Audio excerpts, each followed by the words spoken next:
科生，我今年刚考完。啊，刚考完啊？你是考的哪个大学？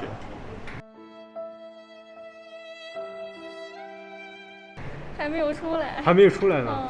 还没有收到。希望你能考上清华北大。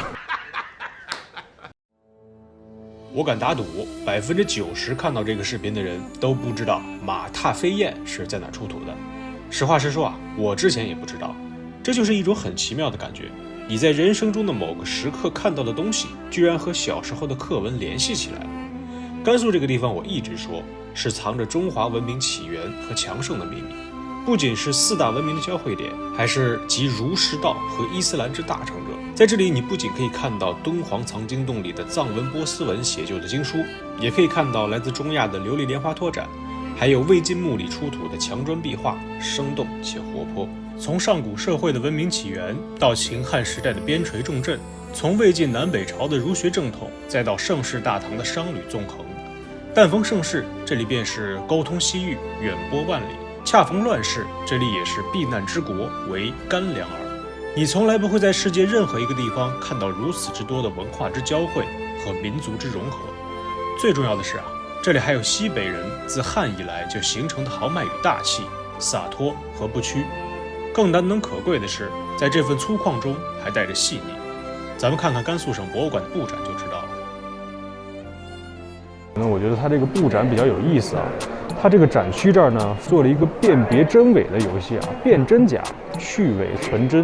等于它在这个地方放置了58个彩陶的陶罐，然后呢，其中有真有假，等于说你可以在那个门口签到处那个地方领一张卡片，上面有类似于答题卡啊，像考试一样。实话实说，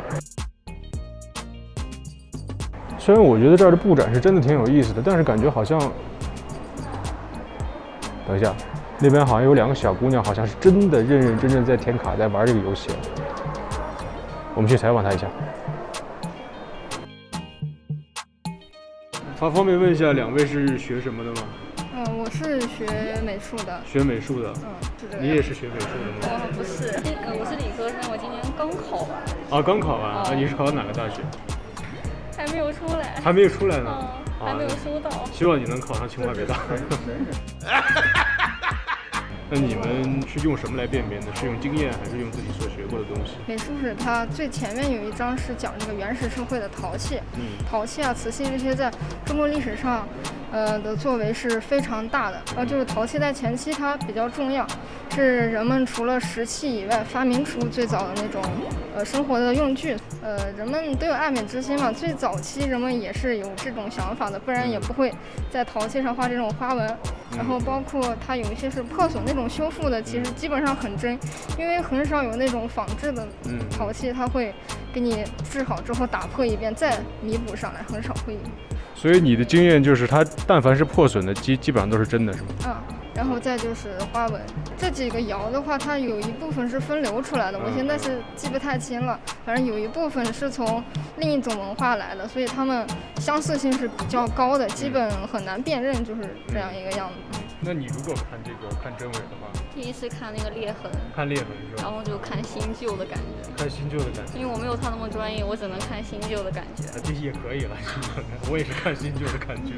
基本上一会儿如果出结果，你们觉得你们能对多少呢？有一半我就很开心了。预测一下，有一半就很开心了。一半就很开心了，是吧？行，那行，那谢谢2位啊，谢谢。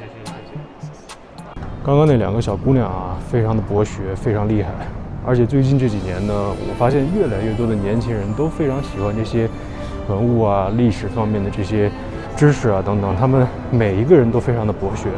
我觉得这是一件好事，这说明我们国家的年轻人越来越重视自己的文化。那像我本身之前是做这个西方历史的，我们其实在以前我们这一批人实际上对西方的文化还是非常有好感的，但是我们现在呢也越来越多的意识到了我们自己的文化，我们自己也要去用心的呵护，也要去真正的去了解它，所以才会发现现在越来越多的人都喜欢去博物馆。其实去博物馆呢，并不一定你要了解它多少，但是呢，我们最起码要受到这个文化的熏陶。那我也推荐大家一定要到甘肃省博来看一看，因为这个地方藏着很多的秘密，包括秦汉魏和强盛。魏晋南北朝时期为什么儒学正宗转移到了河西？那么也更加的去了解我们那些古人、我们先辈的那些生活。那么因此呢，甘肃省博它实际上藏着的是我们中华民族起源和强盛的秘密，所以一定要来甘肃省博物馆。拜拜。